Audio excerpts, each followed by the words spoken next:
Ja sam Tin Srbić, hrvatski gimnastičar i olimpijac i student Strojarskog fakulteta u Slavonskom Brodu.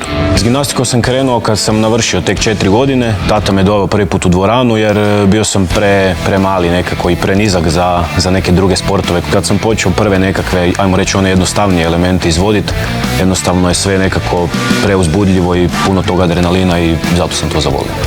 U gimnastici se ja bavim prečom, dakle jednom od 6 sprava koje postoje, jer sam vjerovao da ću na toj spravi moći postići ono najviše iz sebe i dostići te visoke ciljeve i želje koje sam sam sebi postavio.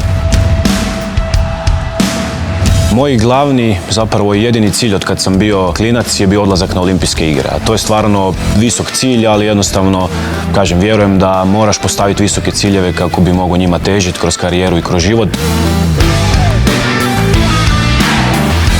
Ključan trenutak moje karijere bio kad sam imao stvarno tešku povredu lakta, ali sam svaki dan svejedno sa bolovima dolazio na trening, trudio se, radio i vjerovao da će to jednog dana doći na svoje i upravo ta vjera u mene, ali zapravo i u cijeli taj proces me i dovela do toga da mogu nastaviti sa karijerom i nastaviti ganjati svoje ciljeve.